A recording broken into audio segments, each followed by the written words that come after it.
defenders have been good. Like,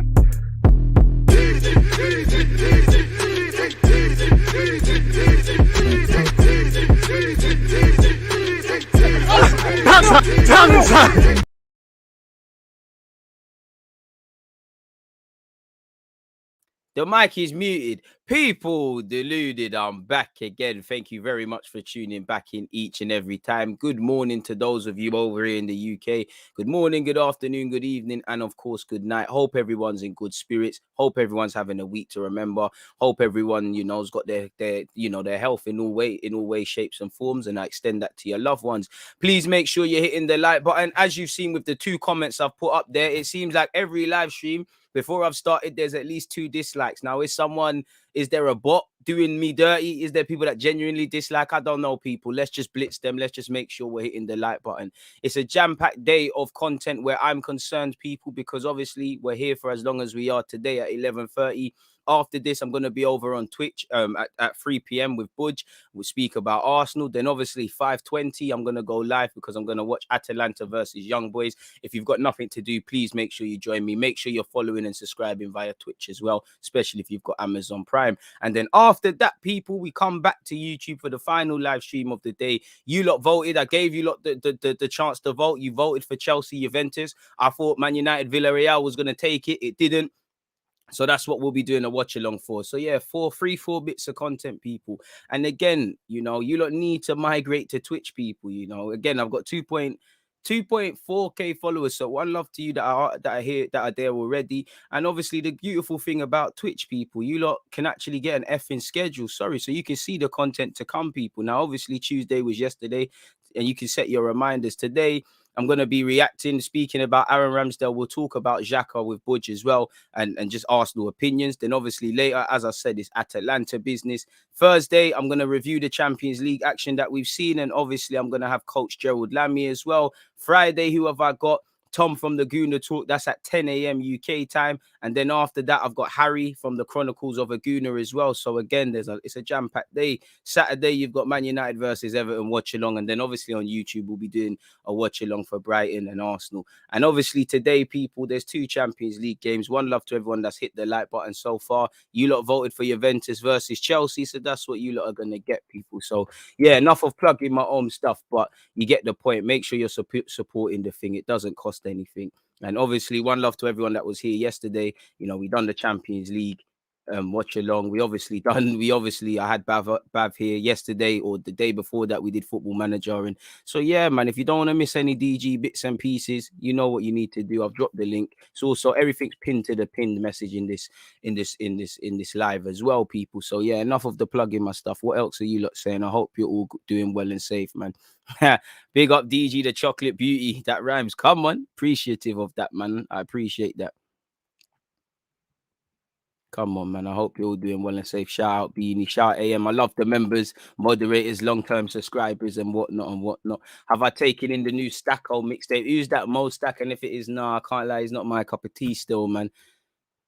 Bleeds my ears. I can't lie, man. Lie, and all that nonsense. I don't know how people are free to dislike and like, but I don't know how people have hit the dislike button already, else, man. It's haters, in it, but we keep going, man. Like one of you said, if you ain't got haters, you ain't popping, man.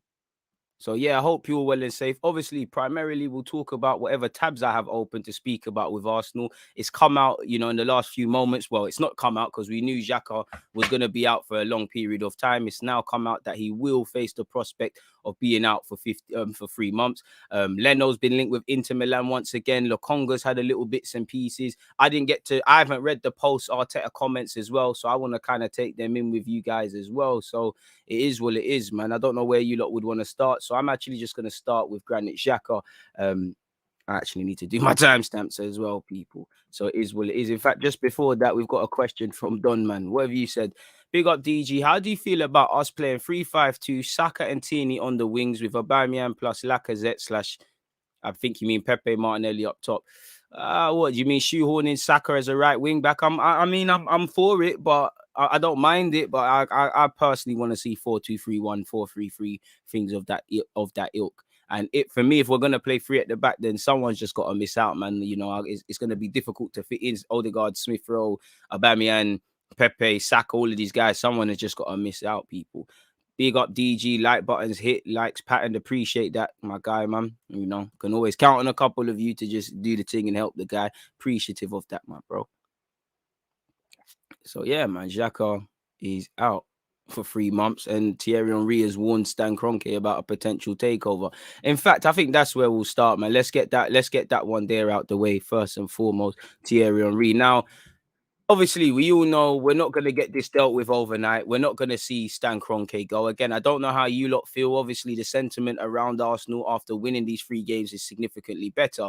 But we've done this under Kroenke a lot of times. We've gone on runs. We went on a run under Emery. We've been on runs under Wenger. We've been on runs under Arteta. We've won big games before. We've beaten Spurs before. We've beaten United. We've beaten Chelsea and whatnot. It's just, how long are we going to shut up about this until, you know, that negative form hits? Because it's not going to be plain sailing. I would love to win every game from now until the end of the season. It's not going to happen. And I know right now, obviously, the pressure's, I don't want to say the pressure's gone off Arteta, but the pressure's gone off Arteta and maybe to a degree Kroenke. I still think he's got a goal. Now, again, I don't want to go over the same things, but we'll never know Daniel X's legit reasons for being at the Emirates. Maybe he just wanted to see a game of football with his pal Thierry Henry. Maybe there's some ulterior motives. And, you know, considering Josh Kroenke was there, Daniel X and Thierry were there, and Thierry Henry continued the crusade in his Monday night football comments. I don't know what's going on in that regards, but all I know is the Kroenke doesn't want to sell. Daniel Ek, again, he's going to have to make an offer that Kroenke can't refuse. And it's going to probably, even for a billionaire, cut into your pockets quite deep. So it's going to take a while when something's really going to have to happen for them to leave. But for what it's worth, Thierry Henry has spoken on it. And I actually haven't read all of his comments, so I hope the headline actually matches up to what he said. But Thierry Henry reiterates Spotify owner Daniel Ek is here to stay as potential new owner. Scrolling all the way down, folks. Thierry Henry has underlined to Sky Sports that Daniel Ek remains fully committed to buying Arsenal, but that the Kroenke family are yet to respond to their offer. So they're still yet to respond to their offer, folks. So they still haven't turned it down or accepted it. So what's going on there? Now, again, I don't want to go over the same things, but we've been here before. 1 minute the bid's been rejected, then it hasn't. Stan and Josh are saying that it has. So we'll never actually know because we're not in the room. But it is what it is, people. We all saw he was in the stands. We all know he made a 1.8 billion pound bid to obviously obtain Arsenal Football Club, and the offer allegedly remains on the table. But beyond that, nothing else has been done. Apparently, the Spotify owner is confident Kroenke will listen to the offer, which he considers to be a compelling one, and has the backing of Thierry Henry and fellow Arsenal legends Patrick Vieira and Dennis Bergkamp. Thierry Henry, who won 4 major trophies, including 2 Premier League titles at the club, revealed there is no dialogue at the moment, but is adamant that an agreement can be reached regardless of Kroenke's stance that the club is not for sale. So that tells you that, you know, Henry and Daniel Ek want to hang around like a bad smell. They're not going anywhere, and they're here for the long run. Now, Thierry Henry's probably said, we're here for the long run. I'm going to do the assistant job for Belgium. I think Bergkamp's picked up a new new coaching job, and obviously Vieira's at Palace. So if this was to happen tomorrow, where does it leave us, people? Because I don't think Patrick, obviously it's the law of Arsenal, but I don't think Patrick Vieira is going to quit his managerial job to come straight away. Thierry Henry, obviously he's a bit different. He's got media obligations and he does his thing with Belgium, but I don't know what he's going to do there. I don't know what Bergkamp's going to do. So again, if the bid was to be accepted tomorrow, what does it make of this consortium of former players that was allegedly meant to help the team?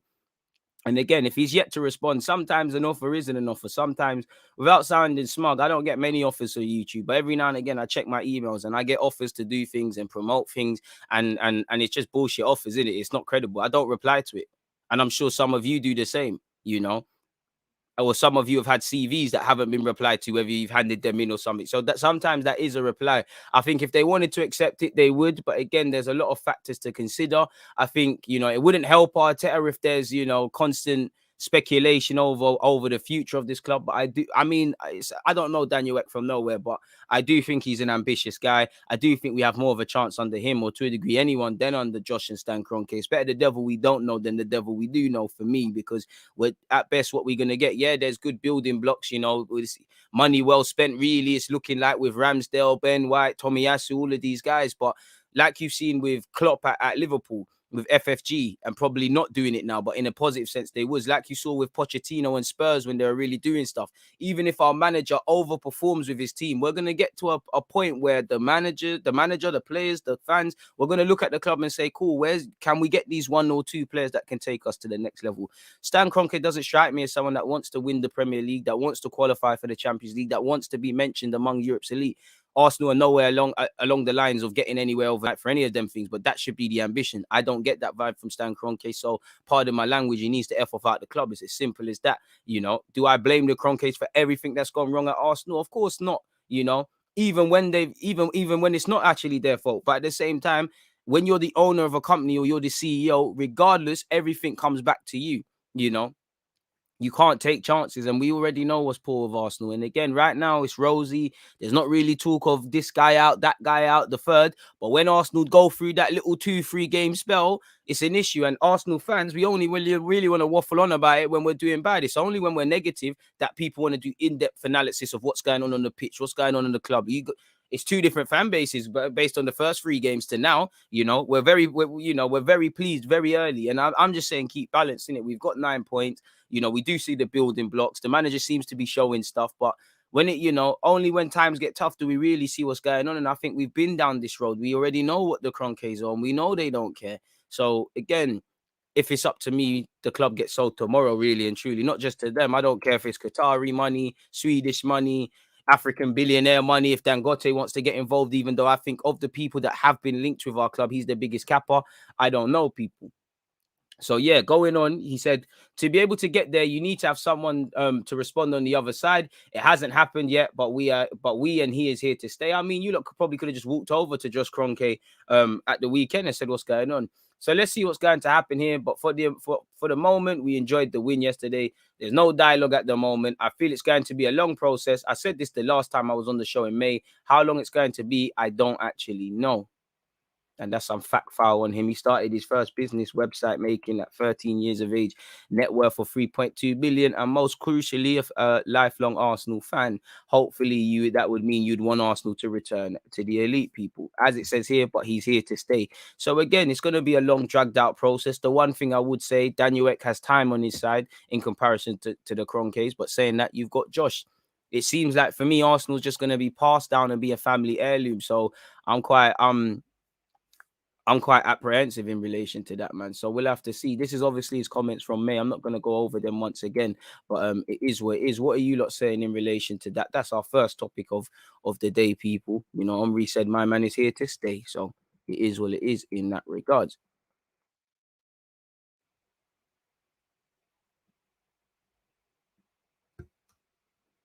Sorry, folks.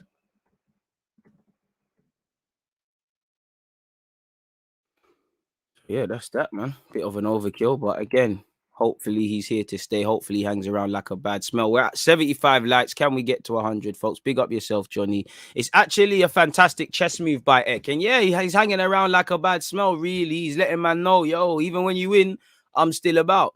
Personally, I think he should have made, not that I can tell him anything, but he should have let his presence become more felt as well when we lost our first 3 games. Like, again, I'm not asking him to go to every game, but just say he was at Brentford. Just say he was at City away. Just say he was at Chelsea at home. The camera pans to it. You know what's going to happen when we lose again, man. Ek doesn't look like he has peas. I'm not really on it. I mean, how can me and you say he ain't got peas? He's a billionaire. But I see what you mean in that. The thing that scares me with Daniel Ek is consortium. It's a consortium business. And again, for me, if he's going to buy Arsenal, he has to buy it for more than it's worth, more than what Arsenal's valued at. And as a businessman at these man's levels, everything has a price. I know he's an Arsenal fan, but sometimes the numbers don't make sense. So how far is he prepared to go? And how far is his consortium? Because as I said before, he might want to go all the way, but his other men that he's connecting his money with, they might say, nah, F that, let's go get a next club. And I don't know if they're really footballing men. Are these, because it's not Henry and that, their man's money ain't with these. So are these lot footballing men as well? Because you get it. So my big thing is, because the money doesn't seem like it's long enough, like he can just buy it outright like the Qataris and whatnot. Are we getting into bed with other people? As I said, it's better the devil we don't know. But once again, we don't know. And I'm not calling man a devil, but we don't know who his teammates are in relation to this consortium. And then obviously say he's on returning Arsenal to where we want to be, but his other guys aren't. So it scares me when he has to get other man involved in this thing. So I mean, I'm on it in it regardless. I'm prepared to cross that bridge when we get it. It's got to be better than Kroenke. You know, one thing I do like about Kroenke, if I can say, they do preach about stability and things like that. Generally, these things sound good. Obviously, I'm not condoning what's going on with Arsenal, man. It is what it is. Man's talking about Bill Gates. He don't want to buy Arsenal. Tech guy's got the P's. I mean, we know obviously a billionaire is not going to spend his whole net worth. He can leverage it, but again, the consortium, how far the consortium prepared to go, because maybe the consortium just want to invest in a football club. They don't necessarily care if it's Arsenal or elsewhere. Similar to when Abramovich came to London, he actually wanted to buy Spurs. Sadly, he looked at Tottenham, the area, and much like the club and the stadium, and he realized it's a shithole. Let me go be a bit fancy, go uptown and do up Chelsea. They might be on that. They might say, you know, Arsenal, London, you know, we can obviously tie in some other business and commercial opportunities, sleeping giant, longevity in terms of the manager allegedly and the players. We try to buy it. But then if Kroenke says no, they might say, all right, you know what? Let's try Spurs, for example. Let's try this club. Let's try that club. Let's go here. Let's go abroad. Let's try a different sport. I don't know how much, because all I hear is you're Arsenal fan. We hear consortium and whatnot. We don't see who he's about. Like, we don't know Joe Bloggs, also a massive Arsenal fan, friend of Kroenke, friend of Daniel Ek, and prepared to put his P's in. We don't know these other guys. Hey, man, since I've come out of the shower, my nose is so itchy. I'm moving like a bized, bro. People probably think I'm on sign. But, yeah, man, you get the point. So that's the only thing, man. I want to see Ek in an Arsenal shirt at the game. Just want to see him buy the club, but he can wear what he wants, just buy the club.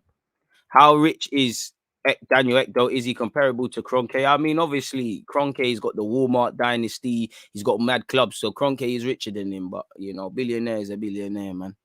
It is what it is. It might have something to do with the Kroenkes getting sued by the NFL for billions, possibly. Hopefully, and I hope that means it's a waiting game and they have to leave. But I do think there's a lot of other things and stuff they will leverage way before they consider clipping Arsenal or getting rid. I mean, in an ideal world, of course, it would be lit, man. Morning to you too, Ryan, man. All right, people, big up DG from Dorset. Eddie kills me. We know them two dislikers are neats. We're not even paying them no mind, man. Let's make sure we're hitting the like button, man. I would do a lot of shameful things to go to a game with Henry. Right, sounding a bit spooky, but fair play. We need funds. Tell him again. It's a tough one, DG. As much as I want Kroenke out, I don't want him to be replaced by someone who take money out of the club rather than investing more. And we don't know. I mean, I hear you, but I don't think Daniel Ek can be worse than him. But we'll never truly know what anybody's on, because to be a bit cynical with Daniel Ek, he's a businessman. You know, tell the man anything he wants to hear. You know, he's been very smart. Like you said, we've won North London Derby. We're asking ourselves, why can't we do this on a more consistent basis and all those sort of things? You know, we're crying about ambition. You see him next to the club legend. You see Henry talking. He speaks about being an Arsenal fan, about how he, you know, a lot of emotive language and emotional language. Businessmen are smart, you know, and he knows that we'll see him as an angel and Kroenke as a devil, really. Like, we won't, unless Kroenke brings in Lionel Messi, which he moved already, you know. There's nothing Kroenke can do to shift the goalposts and change opinion. Daniel Ek is seen as a messiah, so maybe he's leveraging on that. And I hear you, it is tough. I don't just want Kroenke out for the sake of it, but at the same time, anyone's got to be better than what we're seeing, man. So it is what it is. It's rumored that SK is worth 9 billion and Ek is worth 3 billion. Fair play. Other than the consortium are anonymous, and that's scary. And that's it. It's just, for me, I don't know your consortium. That's just it for me. At least Kroenke, I don't like what he's doing, but it's him, in it. It's him. That's what we deal with. It's not Daniel Ek, some random guys from all different continents of the world and whatnot, man. It's crazy, man. Where's man said? Depends where you go. Tottenham and Edmonton are changing up. I paid a mortgage for a sandwich at some gentrified cafe on 4th Street the other day. Right, what calf did you go? There's like 2 calves on 4th Street and they're both shit. Like, someone needs to come by something. You talking about the one near Silver Street Station, or you talking about the are you talking about the one near I would say opposite Lloyd's, but Lloyd's ain't there. The one nearest to the post office. I don't like 4th Street slander, but food and 4th Street tired, man. Tired. This would be a good move for him. Our major sponsor is expiring this year. Ek could capitalize on it if he were to actually get Arsenal. Thank God he didn't try buy Spurs. Imagine they had 2 UCLs. True, man. X on this propaganda thing, just put the P's up. To be fair, it's not that simple, but I hear you though, man. I hear you. Why is it that a player is injured, you have to resort to a Jan signing? Just asking. I mean, if you're talking about Granit, which we'll get onto, on the best of days, I've always maintained our midfield is quite light. Our midfield going into the season was quite light. Our midfield, even with Xhaka, was quite light. You know, you've got Xhaka, you've got probably Elneny going off to AFCON, you know. Suddenly, if you consider that Elneny's going AFCON, Xhaka isn't fit, Partey's going AFCON in January, what? That's Lokonga, Maitland-Niles. Oh, you could force Odegaard to play the 8 like he did against Burnley. You know, Miguel Aziz has gone out on loan. You've got a young, inexperienced Charlie Patino who, you know, you've got to take time with it. So without a doubt, personally, I think it's clear that you needed to buy a midfielder in the summer. I wanted a midfielder in the summer, regardless with what was going on with Xhaka. You need a midfielder now. So fair enough if you don't believe we need one. I think Stevie Wonder could see we need one still. So it is where it is in that regards. Just before we crack on with Xhaka, what else are you lot saying, man? Best chance of getting Chef walking through Islington than Tottenham. Lie all of that, man, P-Mav. Come on, man. It's not that deep. And I think it's quite even for what it's worth. Don't let Islington fool you. Don't let Gillespie Road and all them Emirates sides fool you. And it's your time to go. It's your time to go, man. Morning, DG from Haverhill in Cambridgeshire. That sounds like one nice place. I bet it's bare open fields, people walking dogs, probably bundle loud in peace, and no one's gonna be on to you. Hey man, shout me. I need to come up them sides there, man. Yeah, that's Page and Ben blends opposite Costa. That's what I'm talking about. That's tired, man.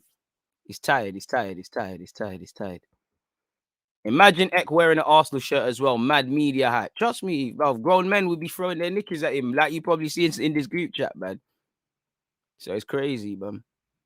Until signatures are exchanged, I'm not buying into all this chattings. What are you saying? You can't put your heart on the line. It's been here already. I hear you. Do you know what it is? I've been here already. I can't lie. With Daniel Eck, I'm kind of cool. It is what it is, isn't it? If he's going to do this thing, he's going to do this thing. I can't lie. When I saw the Qatar tweets and they were interested in all these things, I can't lie, people.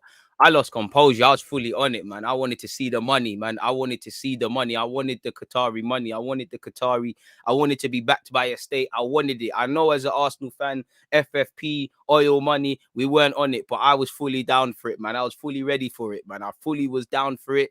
You know, I was ready to do the Man City thing. Remember when Man City used to just buy bare duds at a time, man? They were buying hella crap guys and they used to flop, but they had to take a while to get to where they are. I was fully on starting that mission. I can't lie. And I still am. So as I said, Qatari money, African money, Romanian money, Russian money, you know, anywhere in this world where there's billionaires that want to invest in a football club, whatever country, please come and buy this club. Because again, I mean, it would be nice to have feelings like beating Spurs at not. Well, to be fair, you don't need a new owner for that. We've done it twice in a row, but it'd be nice to be winning these big games and be mentioned among things. And we can only do it with an owner that's serious. And a serious owner, as you lot know, he puts pressure on, you know, we might have seen an even better improvement from Arteta sooner than these 3 games, assuming it carries on. We might have seen Edu pull his finger out a bit better. We might not have seen Willian and Cedric, not to put them out here, but mismanagement. We might have seen more proactiveness because, yeah, Xhaka's staying now and he played great against Spurs, but 1 minute he's going, 1 minute he's staying. Bellerin, 1 minute he's staying, 1 minute he's going. And the same thing. And even next summer, there's going to be a bit of that because, again, we're hoping that these players convince their clubs to buy them on a permanent. I'm pretty sure Guendouzi is a 9 million obligation, but some outlets say obligation, some say buy option, some say obligation provided certain conditions are hit. So let's just say Guendouzi with a year left, they don't take him. Let's just say Torreira with a year left, they do not take him. Let's just say at the time of coming back to this football club, that is, people. At the time of the year, really and truly. Bellerin, the same. You know, again, we're going to have a lot to do in the summer. We're going to have to move on. Assuming it doesn't happen in January, you're going to have to move on. Leno, Bellerin, Torreira, Guendouzi. You know, you're going to have to bring in a keeper between now and January. Now, I said it before and I say it now. Ramsdale has shown he's probably number 1 now. So you need to be looking at that number 2. You know, he had a bit of a mare in his last couple games, but that St. Etienne keeper is something green. He's been called up to the England under-21 side. that might be, I don't think he's amazing and the jury is still out, people, for me, but he might be a keeper I would personally look at to be second choice, purely because he's homegrown, he's growing and things like that. I'm not gonna lie though, we should sign Green as our number 2. I'm not gonna lie, I would prefer to go for someone, I would say 26 to 30, but I more want it to be 28, turning 30, just a steady pair of hands, someone that can just be called upon. I mean, I know we've got Carl Hine and Arthur Okonkwo. Them and they need to go out on loan. They're not levels. They're not ready right now, especially Arthur Okonkwo. I know he's technically our third choice keeper. If you watch the 2-2 draw against Man City, if you watch pre-season, I'm not getting at him, but he's not ready. And for me, if you're going to have, obviously the third choice keeper can be a young G and things like that, but generally, if you've got 3 goalkeepers, I need to have faith. If I was a manager, and he might do, but I just speaking for myself, I need to have faith. If a madness happens, you lot can do something in it. I need to know my number 2 can step up and his levels. I need to know my number 3 is competent. And obviously, if a madness happens, we need to be able to react in that situation. If it can go wrong, it probably will. And that's something Arsenal need to take heed. It's amazing that, sadly, until Xhaka got hurt, we was actually at a point where the whole squad was fit. But as we know, it's naive. We can't afford to be naive. Naive to suggest we're going to win all games until the end of the season and there's not going to be a bad period. Naive to suggest, same way these guys are playing out their skin, that there's not going to be a period where Tomiyasu struggles, Ramsdale struggles, etc., etc. Naive to assume that regardless of us only playing once a week, that everyone can stay fit. I hope it happens, you know, because one thing I give Arteta, it looks like we've got a bit more common sense around Thomas Partey. Last season, it seemed like the minute he's medically signed off as fit, we're playing him, and then surprise, surprise, we're seeing setbacks. Obviously, he's not. Initially, he was playing. He weren't really playing 90. He asked to play midweek against Wimbledon. He played. You know, I'm starting to think, yeah, obviously, it's only Wimbledon, with respect to them. How much positives in hindsight did that Wimbledon game do? Because obviously, Saka and Smith Rowe came off the bench, grabbed 1-2 little goals. Fans are buzzing, got behind them.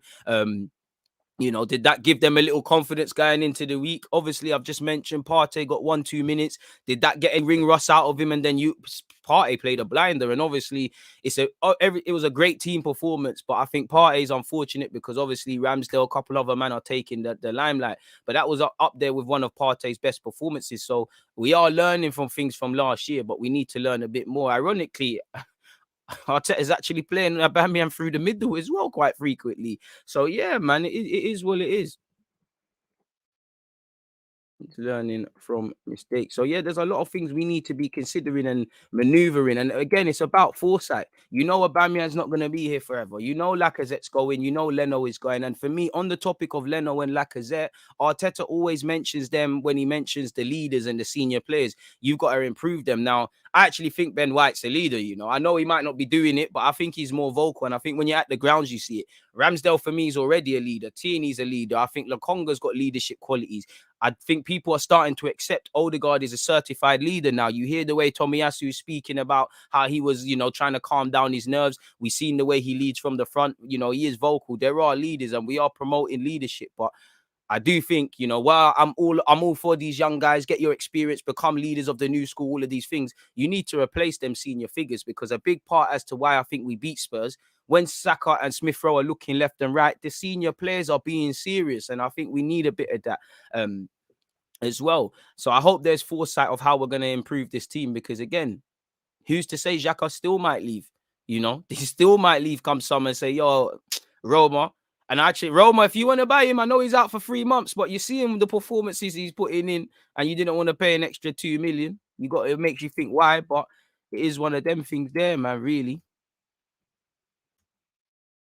And said, Our and Jan looks like a must. He said he's not trying to bust out, innit? Ramsdale may be future captain. He could be. He could be future captain. He could be. I don't want to gas it too much because the jury's still out. It's been 3 games, you know. I like Ramsdale. I like what I see, but there's going to be periods where he struggles. In the same way he had doubters, that it's going to happen. Look at De Gea. De Gea's been through hella struggles at United. I'm not comparing them on ability, but do you remember when he first walked in? It was tough. People were saying, yo, Alex Ferguson, you bought this guy from Spain. He's not levels. He bulked up. He patterned it. And then you know what De Gea has done in the Premier League. And then there were periods where people were saying, has he lost it, this and that? You're going to be scrutinised in every position playing for a top club, definitely as a goalie, definitely where Arsenal's concerned, because I'd say the one area generally in the last, I can't lie, probably 10 years, the one area that we've probably neglected even more than defence has been our goalie, and they tie into the same. You know, we haven't taken the art of defending seriously, really and truly. We've bought bare defenders. There was, apart from now with Saliba coming in, Gabriel and Ben White, every year kind of felt like we're signing centre halves, and we're still screaming we need to sign a centre half sort of thing. So there needs to be something. But back to goalie, recruitment is clearly a L. Progression and development is a L. So I do hope we've learned our lesson. The goalkeeping coaches, someone did apparently recommend Ramsdale on top of Arteta wanted him, that we can see something. That's all I ask for, you know, again. And I hope there's better foresight planning, but you can only do that learning from hindsight. Give Arteta and Edu credit where due. They did say wait till the team's fit. First, these 3 games, they've been certified, but at the same time, the jury's still out. All that matters is come May, I need to still be able to, the same things that we've been saying in these 3 games, regardless of where we finish and what happens. I need to still be saying the same things about Tomiyasu, about Ramsdale, about Partey, about Lokonga, about the whole squad, really. You know, we're not going to win every game. We're not going to win every game, but you get it. Odegaard can be more influential than Ozil, in my opinion. I hope so, but man need to remember what Ozil was doing and what Ozil's done. He's got a long way to go before they can be mentioned in the same bracket. But you see, with Odegaard, I'm happy for Odegaard. I'm happy for Odegaard. Sorry, Arteta and Edu, credit where due. But I'm happy for Odegaard. I'm very happy for Odegaard. Because, and let me find Ian Wright. Where's Ian Wright's comments on Odegaard? I just feel, I don't know what it was with Odegaard. I know he didn't set the world alight in his, what I call his first spell in where he was a temporary player. I know he didn't set the world alight, but for me, you could see he's a good player. He's technically good. He's everything Arsenal want. I just think the criticism I said, and I still maintain it, when it goes well, he looks like an Arsenal player. When it goes wrong, he looks like an Arsenal player. On the topic of when it goes wrong, I think he's standing up to be counted a bit more, if I'm honest with you. And you're seeing the leadership qualities. But in relation to the footballing, I couldn't understand it, because the pressing he came with, the movement, the way he he's almost like a manager on the pitch. It's like he's micromanaging his teammates. You know, I don't think he was given a lot of credit. And I do think it's because, he's not an ugly youth. If he was ugly, mad scars on his face, you know, swearing and foaming at the mouth with referees, man would say this guy is good, but he mucks in defensively. Obviously, he's a bit lightweight. He can get brushed aside, but there's that. And also what I feel is, you know, with Odegaard, I think now that he's got clarity that it's an Arsenal thing right now, you know, if you want to get your move back to Madrid or be a part of the elites, you've got to do the business, but it's an Arsenal thing. You're a leader. I think that's giving him his headspace. Same way with Lingard. Lingard went to West Ham, little bit of confidence and you're flying. I think people really underestimate the mental aspects that go in with football, really and truly.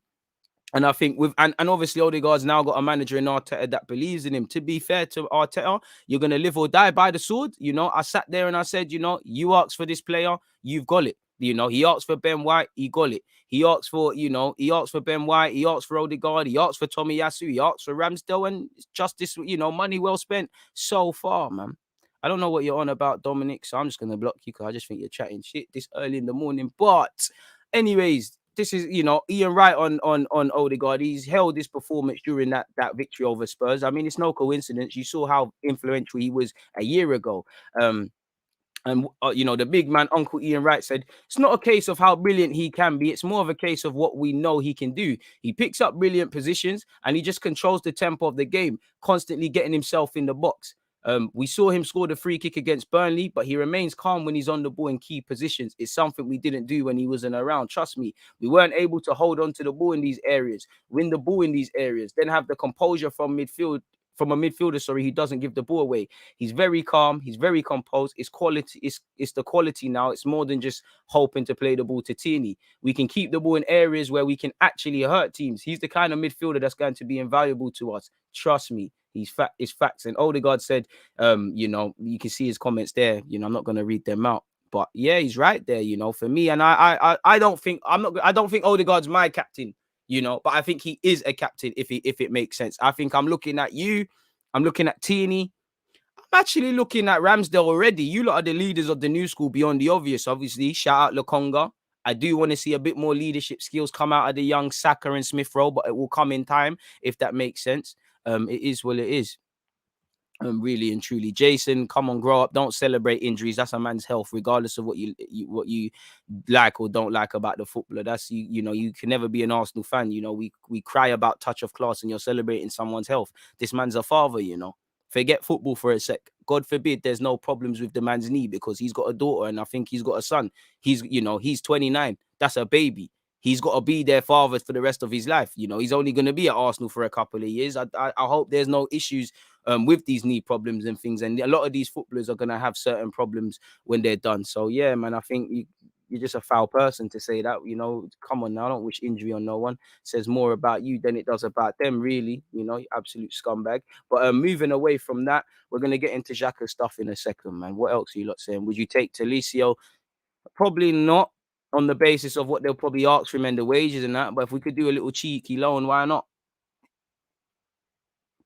I mean, I've spoke about Cedric, about Fofana already. Can't lie, Saliba had a mare in that game. Lens Marseille in it. At least 2 of them goals. I think for the loan report's going to be out by tomorrow, people. I think for the goal, for the penalty that they conceded, it's him playing a silly pass inside. And obviously, I'm sure you must have seen the last goal. Him and his defender just switching off. He allows the striker to get a run and heads it. You know, so I think people need to calm down with the Saliba breading. He's got a lot to learn. But yeah, it is what it is, man.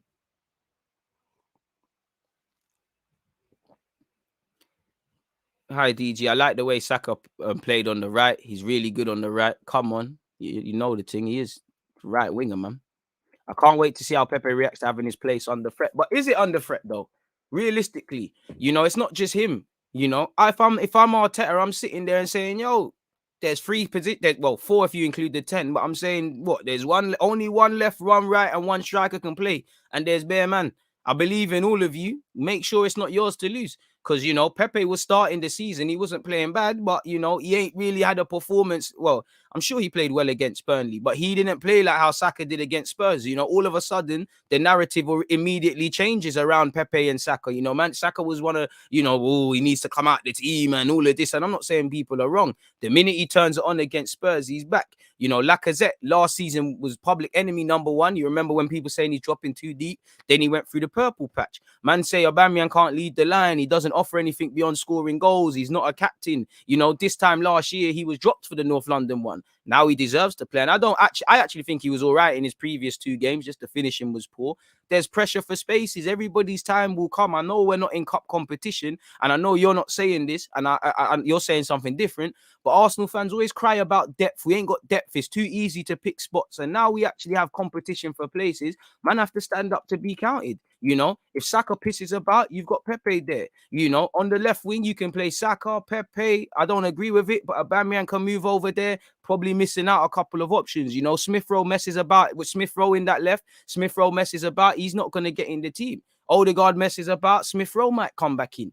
You know, really and truly. And maybe if we get some more like actual pure number 8s where we demand less creativity from Odegaard and Smith Rowe, maybe they could get dropped. You get it.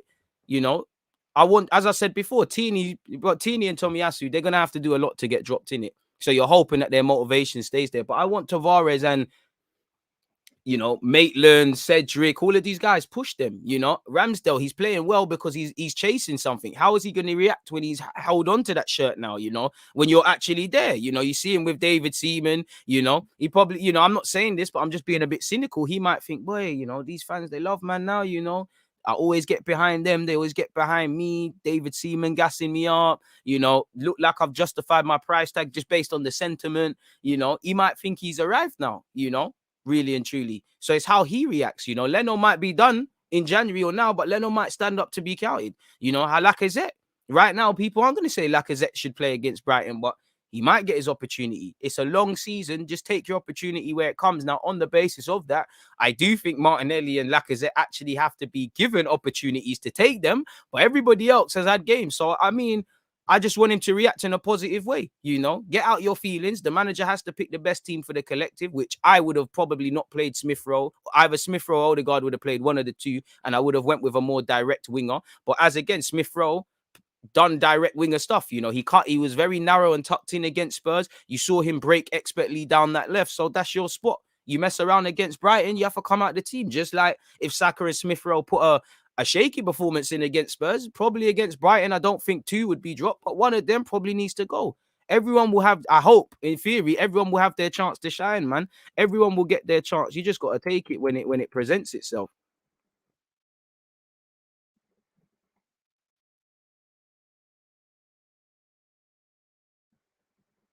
It's always a crime, man. It's always when we lose, it's always the player who weren't involved. That's the Messiah. When we win, it's always trouble times for the player that wasn't involved. So we'll see, man. We'll see. And to be fair to you, I like it. I like to speak here and say Pepe, Saka, because there could be a future front three of Pepe, Saka, Martinelli. Equally, I don't think Smith Rowe will stay shoehorned as a wide sort of attacking playmaker all the time, but you've still got that. Who knows? There might be Joe Bloggs in the academy that comes up and complicates things. There might be a next Martinelli that's sourced. We might bring in we might have done some scouting and found a mid-20-year-old. Because for me, I would like a striker that could play across all front three positions, primarily a forward and whatnot. But yeah, so for the attacking players, they've got to stand up to be counted. Even if, what I like about the attacking options now, you might be a creative mid like Smith Rowe, and I might be a winger or a striker, but depending on the form or what Arteta wants to do, it all affects everything. Because if Aubameyang's being shoehorned to the left, a winger's getting dropped, probably Lacazette is coming in. Do you get? If Smith Rowe is playing as a wide playmaker, then a winger is missing out. Do you get? If we're going with 2 direct wingers, then a 10 is missing out. Do you get? So there's little adaptable things we can do, really and truly. Just like against Burnley, somehow what? ODEGAARD played next to Partey, Smith Rowe come into the side. You managed to get your balance with the 2 players. So it's always a crisis. There's always a headline. There's always somebody stressing. Just take your chances when they come, provided they give you chances. Where I feel Lacazette and Martinelli right now, they are exceptions to the rule card. It don't really seem like they can buy a game beyond cup games at this moment in time.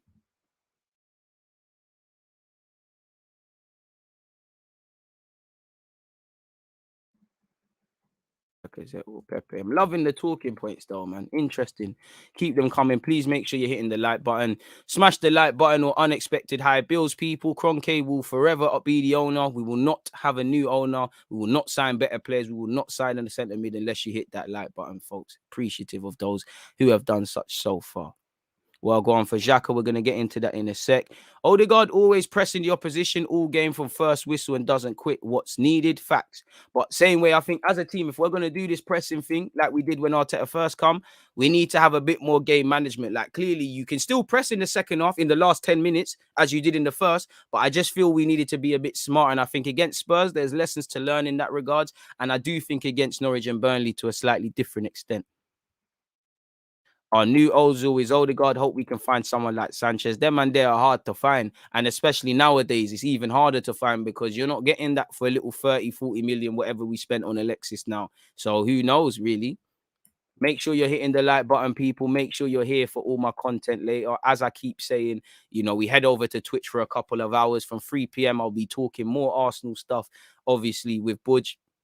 And then obviously, we've got Atalanta versus Young Boys from 7:20. You can see everything I've got every day here on Twitch, folks. So make sure you're following on Twitch, YouTube. Again, I've got 2 streams on YouTube today. And obviously, as you lot can see, once again, just because it looks good, Juventus and Chelsea. This is what you lot voted for. So I hope to see you all there. If that makes sense. So yeah, let's start deleting things. We can delete the Ian Wright one. Wish him a speedy recovery. Arteta needs a centre mid. By the time Xhaka comes back, we'll be top of the league, boy. I don't know about that. We need attackers that can make goals out of nowhere, individual brilliance. Pepe has that ability, but needs refining. I'd agree with that.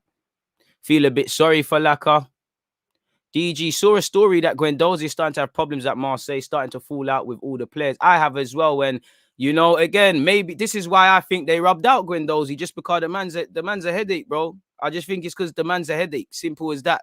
The man is a headache, and it's just one where, as you can see, the Arsenal job is long, bro. There's so many things you've got to pattern. Much less is Matteo Guendouzi behaving himself. So I don't think Arteta is necessarily right for giving up on him, but it did seem like the straw that broke the camel's back because we did hear He was someone Arteta was looking at when he first came in. You know, he was quite annoying to coaching staff as well as Edu, and he acted up in Dubai. So I can understand. I don't agree with it because he should still be here, but I can understand where guys say, you know what, F off, because as great as I think he is, bro, he's not Messi. You know, he's not Messi. We've seen better midfielders. For me, he's going to go off have a great career, but we've got a lot of problems as a club. We don't have to be dealing with these problems and knowing is Guendouzi going to behave himself. You know, he needs to calm down and mature up a bit. And he's one that's going to be, he's the enemy, you know, he's the enemy of his own progress at this moment in time. We heard it at Hertha Berlin. We heard it here. We heard it everywhere. It's like the thing that it's the belly of the beast. The thing that makes Guendouzi great is also his Achilles heel. You know, he's actually very humble. He's very, you know, emotional in the right sense, but it's also negative. Sometimes he just comes across as a bit of a pussycat, a bit of a pansy. And if it was Sunday League, you know, when you're hearing in training he's throwing himself to the floor and the foreign players are getting pissed off, you get beaten up for that. You know, these things you rub your teammates up the wrong way, really and truly. And it makes Arteta, you know, he proves Arteta right, because he played well at Hertha Berlin at times. He played well, definitely well for Arsenal. He's done all right at Marseille, you know. But now you're not being talked about for the right reasons. People are talking about your attitude, and it gives fuel to the fire of "I told you so" and all of these things. And I think, if you know, he's still a young man. I don't want to talk about the man, but I would have thought being a father and these things, now I'd look at things in a different light. But I think Guendouzi is going to have a good career. I think he's going to get capped by France. I think he's going to play for a big club. I think he's going to have a top career. I'm not saying he's going to be the best in the world, but I think if he carries on doing these things, I think there's going to be a day where he looks at himself and he's like, I've had a good career, but I could have been better. I look at, you know, Nasri. Nasri had a great career, but I look at Nasri. I look at Ben Arfa. I look at Adel Tarat. I look at people of that ilk. Ben Arfa, if I haven't said, people of that ilk who have had good careers and played at the top level, but it's almost like what could have been. You know, they'll always find clubs, but I definitely didn't think Ben Arfa's career would have panned out that way. Even Balotelli and these sort of things as well. Yeah, obviously this is Google Translate. I don't think it literally means Guendouzi gets everyone drunk, but apparently Matteo Guendouzi began to crystallize some criticism from Marseille. A few days ago, Guendouzi was the boss of the Marseille club. After Marseille's draw at Lokomotiv Moscow in Europa League, the 22-year-old was even considered the best rookie in the summer transfer window. But since mid-September, the player on loan from Arsenal has eased a bit. Against Lens, where they lost, his entire team, or almost, he went through his match during his first defeat of the season. I mean, they were all poor against Lens. Every player, probably, it's fantastic free kick from Payet though in that game. But apparently Guendouzi showed a bad face since he got confused with Gerson after the second Lens goal, calmed by Gay, Payet and Berardi. I saw that. The French and the Brazilian almost came to blows. According to the Keep, Guendouzi asked his teammate when he was going to start running. A reapproach that did not please everyone in the Marseille dressing room, which also have more and more trouble with Guendouzi, according to this journalist. Apparently, it's not just Gerson who is fed up with Guendouzi. It does not matter. We should not interpretate too much, but there are some at Marseille who have trouble with Guendouzi. And I can't lie, away from Guendouzi, I like difficult characters, but there's balance. You've got to pick your time and a place. You're not here to make friends. You're here to win games. Guendouzi is not wrong for asking his teammate when's he going to start running. Same way people are probably drawing him out, but he's got to pick his battles. You know, there's talk of he throws his hands to the floor at training. This is how you get beaten up. But it's not just Gerson who is fed up with Guendouzi. It does not matter. We should not interpret too much.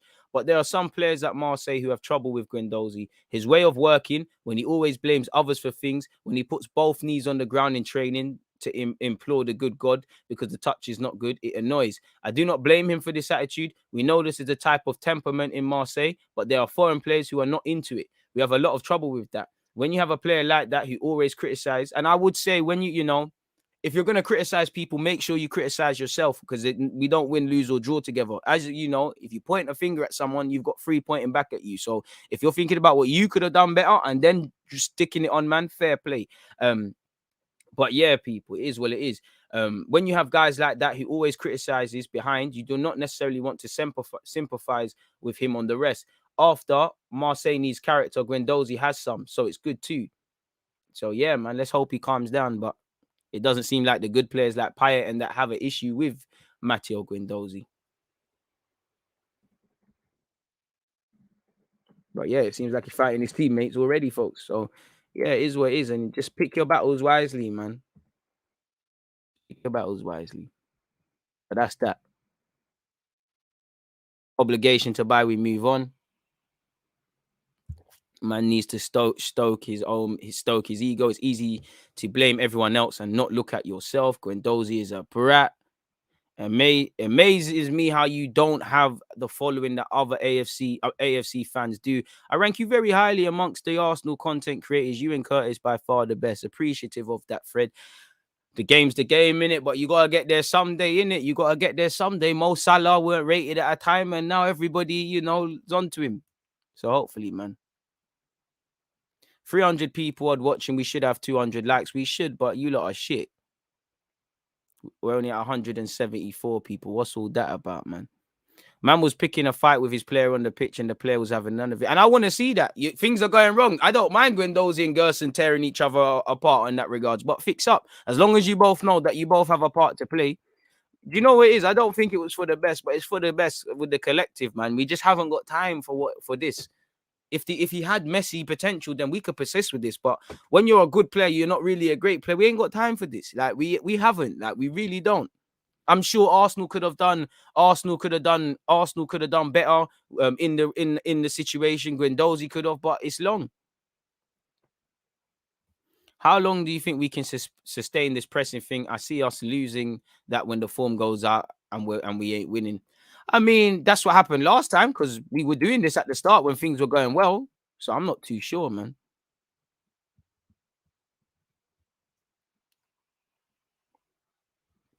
That Xhaka injury could have been avoided. I mean, in terms of subbing him, yeah, but I mean, no one could account for, Mora being fouled, falling into Højbjerg falling into Xhaka, and Xhaka doing his knee. I mean, it's just one cruel byproduct of football. No one could have seen that, man, at all.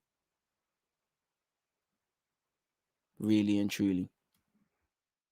Interesting points from everyone, though. Keep them coming. We need squad depth like Chelsea and City. Trust, man. Spot on, DG. That Pepe Saka debate is baffling as we need both. Sign Kessié in January. Unrelated, but DG, what do you think about Arsenal having a B team? Better experience facing non-league teams and lower divisions as well as friendlies doesn't stop progression for youth also. I mean, I'd be for that. The quicker you can expose youth outside of their comfort zone against senior professionals, against people that, the breadline for them, like they're fighting. If they don't, non-league teams, if we lose, then I'm not, getting this contract and things. I think there's a lot. Because I think past a year playing under 18s, if you're certified, you should be playing 23s. And 23s, you should be out your comfort zone, man. Not sure if this was fake news, but since Sanchez left the Emirates, he's kind of flopped. Would you bring him back in January to save his career? Jason, fuck his career, man. Save him for what? It's not Alexis again. Fuck Alexis, bro. If it's Alexis of his prime, then why not? But save him. We don't own a damn thing. Fuck all of that. When everything was on top for Alexis, he wanted to go here, there, and everywhere. Tuchemani could be ideal, but Monaco's going to want a pretty penny. And from you here, Chelsea are circling his peak, bro, but that would be certified. Guimaraes as well. I know there's going to be Basuma shouts again, but that one there, I think we have to just let it go, fans. I think them ones there, we just have to accept it now. That one is gone. If you don't smash the like button, Brighton are going to do a number on us on Saturday. Bro, I've been trying to hit the like button for time. I don't know how to describe it. It's literally below where you're probably hearing me speak.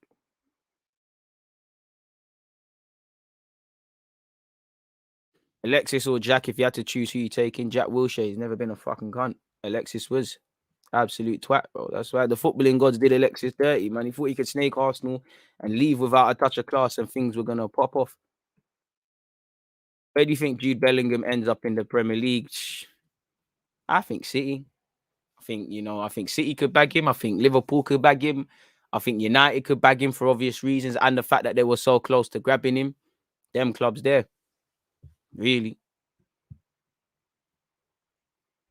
Yeah, the subs were very slow for Arteta. And that's what I mean by game management needs to improve. Second half, the players were naive and so was Mikel.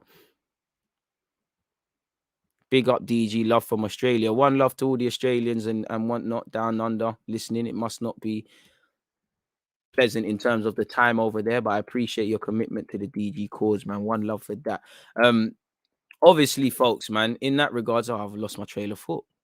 Somebody said something. We could get our on the cheap next window, hopefully.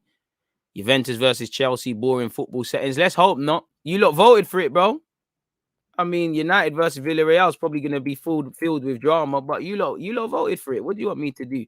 But yeah, on the topic of Xhaka, let's get into Granit Xhaka's injury now. Love him or hate him, his injury puts Arsenal at a disadvantage. It puts Mikel at a disadvantage because he feels the best team is with Xhaka. It gives us a disadvantage because I don't necessarily think, you know, Xhaka is amazing, but he does have some qualities. And just in terms of midfield bodies, we are light. You know, El Nene and Partey probably going off in the AFCON in January.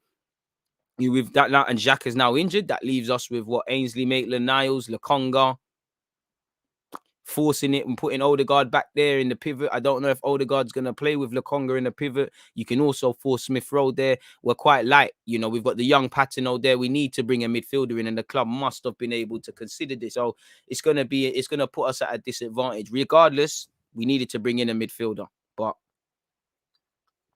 we're going to have to see. And for the next 3 months, we're going to have to cope without Granit, really. And Arteta's going to have to cope. And I feel on the best of days, the team should not be reliant on Xhaka because, you know, I know Xhaka, fair play. Xhaka was quality against Spurs.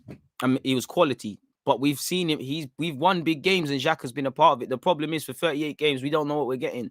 And Xhaka should not be a main player for Arsenal Football Club to the level he is. When it's a hit, like against Spurs, fair play, but it was a miss when he got sent off. Credit to him for not getting sent off, for having a good game and whatnot. But it's hit and miss with Xhaka. We'll get 5 to 10 games where the form's there, and we'll get 5 to 10 where he's shaky.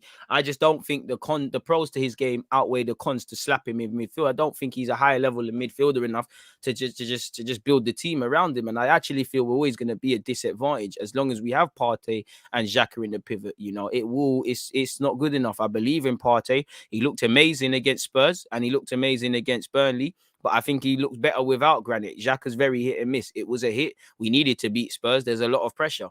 Are we going to do this? Are we still going to do what we need to do when it's not that? But we are at a disadvantage without Granit Xhaka. But information has now come out. And it's unfortunate once again that the man is injured. No one wants to be injured. And at 29, you know, you're getting on a bit. These injuries start to take their toll. But for what it's worth, an update on Xhaka. Further to injuring his right knee during Sunday's match against Tottenham Hotspur, assessments and scans have confirmed that Granit Xhaka suffered a significant injury to his medial knee ligament. A specialist consultation took place in London on Tuesday evening, which has determined that Xhaka does not require surgery. That's good because he could have been out for even longer. And obviously, as I said, the man is 29. You know, he's still young. Definitely not the oldest way as a footballer, but he's a family man. He's a dad, you know. How is this knee going to affect him at 59? Do you get it? So you got to be wary of these things. So fortunately, he doesn't have to go under the knife. Xhaka's recovery and rehab program will start immediately, and we are aiming for him to be back in action in approximately 3 months. You know, in Xhaka, that's going to be 2 months, but only when he returns. Everyone at the club will now be supporting and working hard with Granit to get him back on the pitch as soon as possible. You know, Xhaka, one thing I give you, are strong mentally, so you'll bounce back from this injury. Sadly, a part and parcel of the game. Hopefully, he's able to bounce back and just get back fit. And it leaves us without hardly any midfield bodies. And obviously, if you've seen the image, you know, he suffered a rupture in a ligament in his right knee. It is Google Translate is meant to say he's out for 6 to 8 weeks. Further examinations are pending, but a crucial ligament tear can be ruled out. So, yeah, it doesn't require surgery. And as you can see here, people, his legs in a brace. That's where Granit Xhaka is currently concerned. So, yeah, he will not be playing football anytime soon. And as you can see here, yesterday, folks, Granit Xhaka set to miss Anfield and Old Trafford trips as Arsenal receive injury diagnosis. So, again, as we know, we're getting into a very important period, people. And him missing that means he's going to miss a significant amount of games. As we know, his wife posted that picture. Yeah, and he's out, people. The midfielder is therefore likely to miss as many as 10 games before he gets back up to full match fitness again, including a string of massive away games in the Premier League before returning around the start of December. So he could be back for January against City at the Emirates. And the last time he played City, what happened there? As you know, Arsenal travelled to Leicester at the end of October, and then we face Liverpool at Anfield in the first game back after the international break. So yeah, he's missing a significant time. He's missing when we're actually starting to look look like a football club and sing from the same hymn sheet. 10 days, so he's going to miss Anfield, Leicester, and a trip to Old Trafford, among some other important games, people. So let's see what happens, people. And as you know, it's time for midfielders to stand up to be counted. You know, Ainsley Maitland-Niles, if you get a chance, take it. Lokonga, I swear Xhaka was out at the beginning for a different reason, but take your opportunity. Or in fact, sorry, Partey, you're fit. Show them something. I don't know why it hasn't said Odegaard, because it probably will be Odegaard, Partey, and Smith Rowe. But then you've got Lokonga, you know, and even with Partey, we can't play him every week. We need to manage his workload. So I still think we need a midfielder. We needed a midfielder on the best of days. But it is what it is, people. Xhaka injury update, out for 3 months.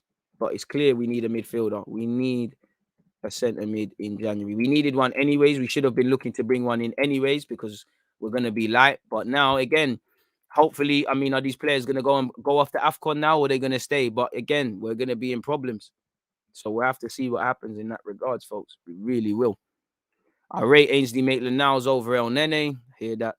Xhaka has his fans and haters, but he puts the club in a bad position with all the suspensions. He isn't a bad player, but Arsenal need to move on. It's sad he got injured, though.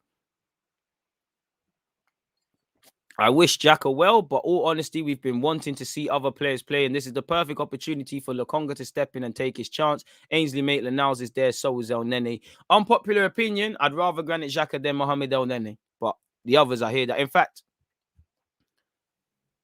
I'd rather play Ainsley Maitland-Niles, but I think Xhaka's a better centre mid than him. I think Xhaka is better than El Nene. I'm prepared to take Xhaka and all his mistakes over El Nene. So yeah, man, unpopular opinion.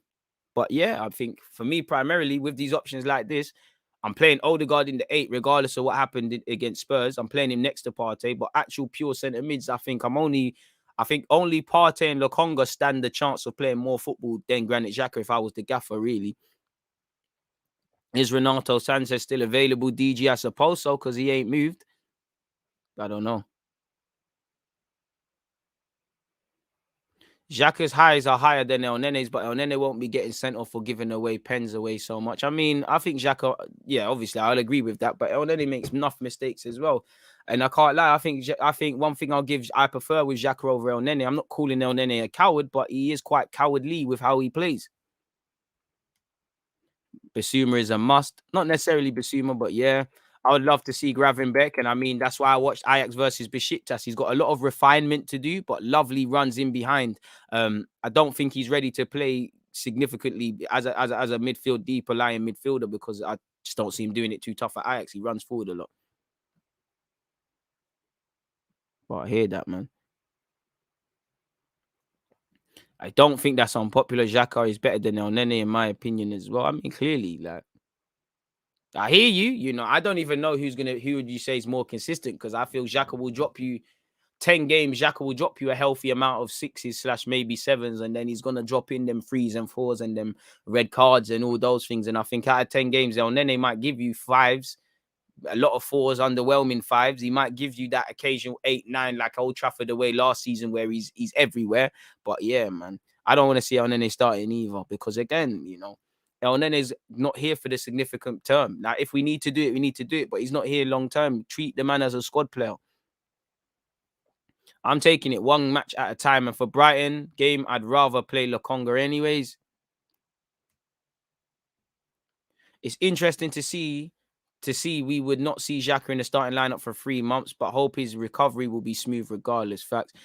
Chambers is not ideal, but he had a centre defensive mid stint at Fulham. Yeah, he did, and you're right, and that is an avenue to consider. And also, you've got Ben White, who could do a job there, you know, or you could swap to a 3 at the back and do a little thing around that and get around it with Chambers slotting in. But yeah, man, I would rather just bring someone in, man. This Xhaka injury will be good for the long term. If things work, we can move him on next summer, and we'll have a huge hole. We know we can rock him. We can rock with him through his contract. I don't know if we're ever gonna move away from him. We can bring back Torreira from loan. I don't think that one's gonna happen, but I hear it. I hear it.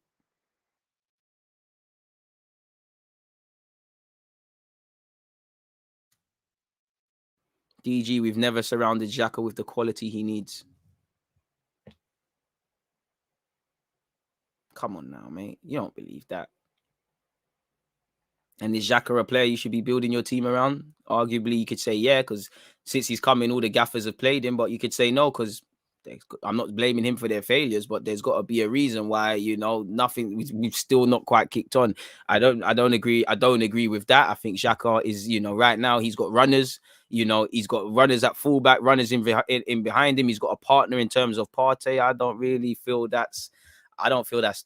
I don't feel that's true, Martin. Respect your opinion, but I think that's bullshit, man. Only Partey is better than Xhaka, let's be honest. I think Lokonga is better at what he does than Xhaka is better at what he does, if that makes sense. But Xhaka probably plays ahead of him. I think Xhaka is between second and third in our midfield.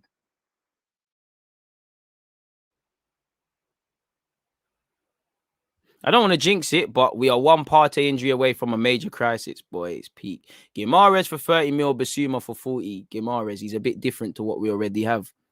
And we've got Partey and Lokonga. As much as I want Basuma, do I want to see a midfield three of Partey, Lokonga, and Basuma? Unless we're shutting out a game, that's shit. Brighton aren't selling Basuma, especially after the start to this season. They'll probably it's probably a next summer thing. He won't have too long left on his deal. If you put ridiculous money down in Jan, then maybe it happens. To be fair, Arteta has his players now, and hopefully we can kick on and push for top 6. I hope so, but it's only been 3 games. I need to know what you look, because as you lot know, it's a difficult October. It's a difficult November. It's a difficult end to the year. It's a difficult start to the year. I'm not expecting to win every game, but there needs to be a base level of performance. Now, you messed up in the first 3 games of the season. The last 3 games have been calm. Mean at start as you mean to go on. Again, win, lose, or draw. I need to see a base level of performance. Bad days happen. We're going to have the occasional days where we were just poor, clangers happened and whatnot, but keep them to a minimum, which, as an Arsenal fan, you can't say they were being kept to a minimal too tough. So, yeah, it is what it is, man. What else he lot saying? The Congo going to get a baptism of fire. Let's go, make or break. I think he's ready for it, man. The scaffolding is going up, fact. How gutted are you for Xhaka's injury? I mean, I'm gutted for him as a person because, bro, your leg's in a brace, fam. Like, you got kids, you can't really play with them. You know, you're not in the healthiest position. I'm gutted because everyone was fit at Arsenal now, and Arteta seemed to find a bit of balance, and it complicated things because I feel the week before, for me, Smith Rowe, Odegaard, Partey, you should have messed it up. And that's what I was saying in relation to Spurs.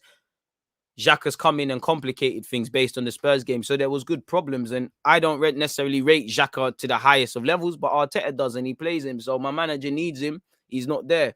So yeah, man. And obviously, like I said, from a health point of view, but it is what it is. We're gonna just need to get on. Injuries are part and parcel of the season. So we can't bitch about it. It has to, have to get on. Have to get on with it. You know, regardless, you lot in the summer looked at this squad and you have to consider the worst case scenario. You need to consider, if this guy gets injured, what can we do? Injuries are part and parcel of it. That's one thing I think was very naive about Mikel Arteta last season. He seemed to just blame things that were not hazardous. Like, for me, he was almost behaving like a chef that cut his finger.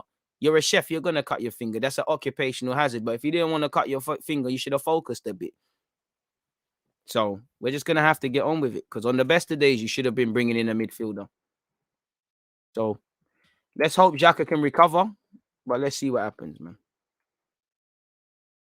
Also, people, 3 p.m, I'm going live on Twitch. We'll be continuing the Arsenal talk. As I keep telling you lot, make sure you're subscribed on Twitch, people, and make sure you're following, setting your reminders on Twitch and pre in the schedule, folks. As you lot can see, bunch of content here for you lot, people. 3 p.m. and 5:20 p.m. We 100% need to not get carried away. We need to find that consistency, and to get today forward is a perfect opportunity. Stay focused and capitalize this momentum. Hope you're well, DG Loz from Camden. Bring up the Camden ones. Appreciative of you. El Nene needs to go before Xhaka. Oh yeah, his contract's running down.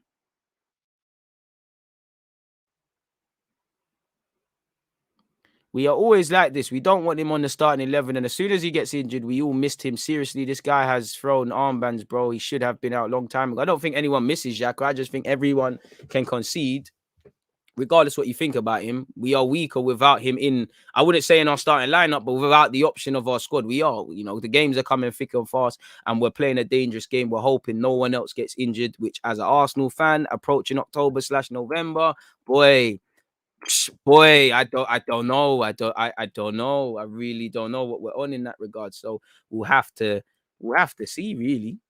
We'll have to see. I wouldn't say anyone misses him though. Would you consider going in for Van der Beek? I mean, if the deal could be done, why not? But United are not going to do it, in my opinion.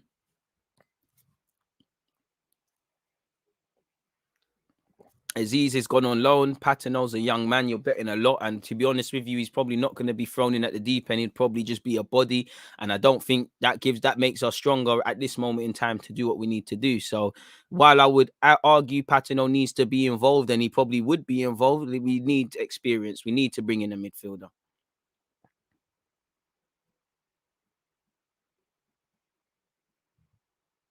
Smash the like button, you three blazers. Hey, bit harsh. You're onto them, but I appreciate that, man. I appreciate that. We're at 244. We must can get 300 likes, people. What's all that about? What's all that about? Come on, man. Fix up, folks. I don't think it's that. I know Arsenal and United have dealt with each other recently, but I just don't think we're grabbing him still. Sanchez, Arsenal, Rotunda, now allow me, man. Appreciate that, BG. My guy. Xhaka is such an intriguing player. When we have him, we feel like we can do without him. And when he's out, we know that we're a bit weaker without him. I wouldn't say, I don't think we're weaker without him, but sometimes you do see the little good things he brings to the table. DG, do you think Gareth will call up Smith Rowe?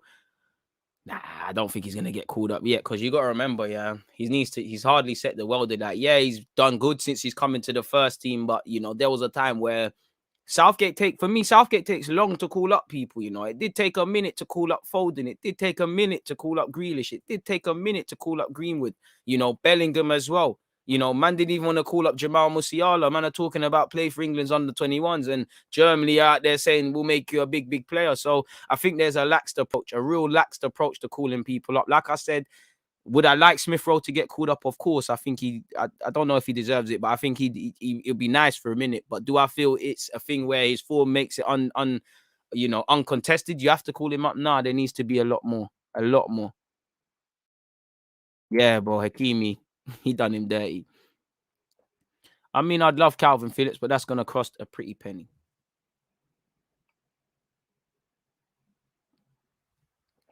I think a lot of mobile users don't realize they have to close the live chat to see the like button. Wade, I hope someone has just heard me repeat what you've said and gone, oh my God.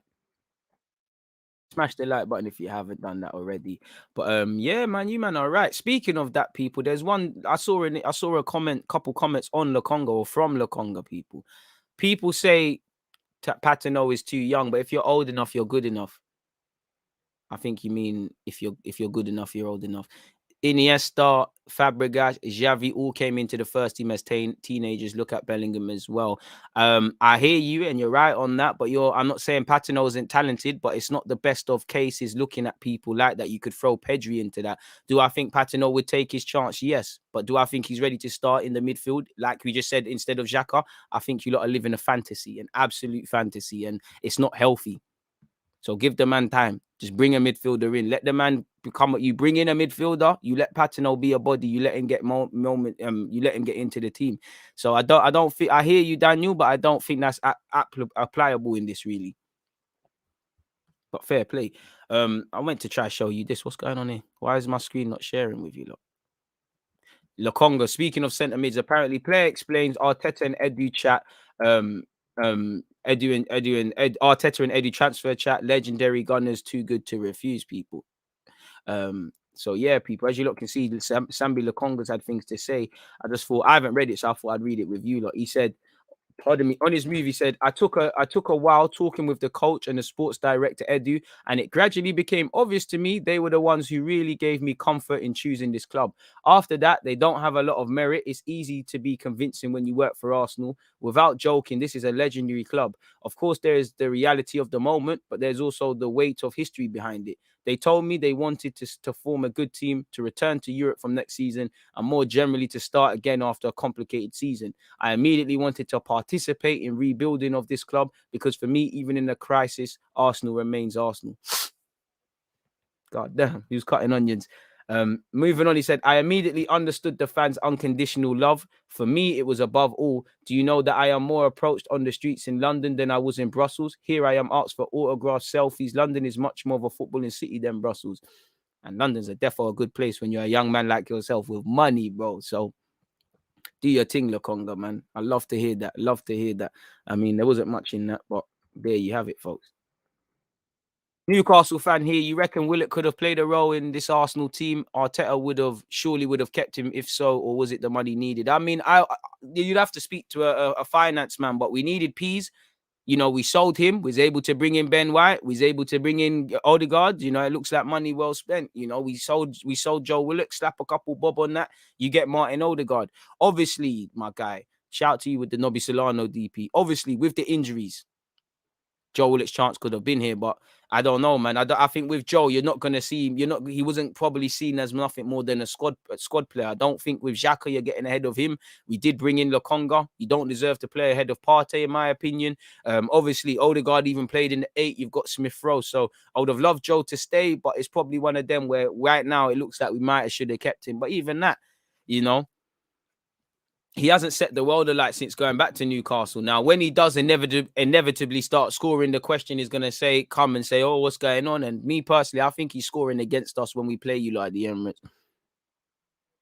And this is it. You know, I wouldn't say it's too good to keep if he's not getting game time. But if I'm Willock, which he probably did, push the boat out. Once you get a drug of playing Premier League football week in, week out, and whatever man say about Steve Bruce, your manager is starting you week in, week out. It's different. You can't go back to sitting on the bench playing occasionally and all those sort of things.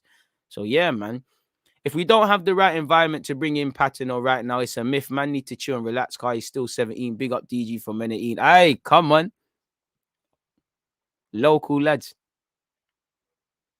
I'd be worried if I was Leno, as Hansi Flick was at the Emirates and probably hoping to see him play. I mean, you know, when you speak of German coaches and when it comes to Germans, they're very effective and they do their research and due diligence. So he must have known Ramsdale's the number one. You're not getting a look in.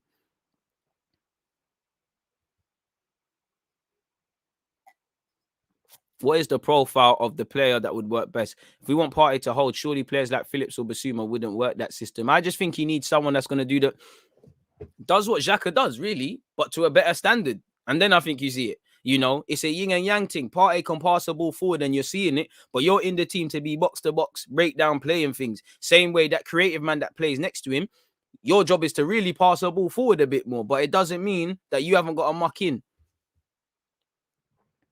DG, have you watched Bellerin this season? Where is he? He's at Betis. I'm not watching him on a regular basis. I see him get an assist the other week for Kier. That was about it, man.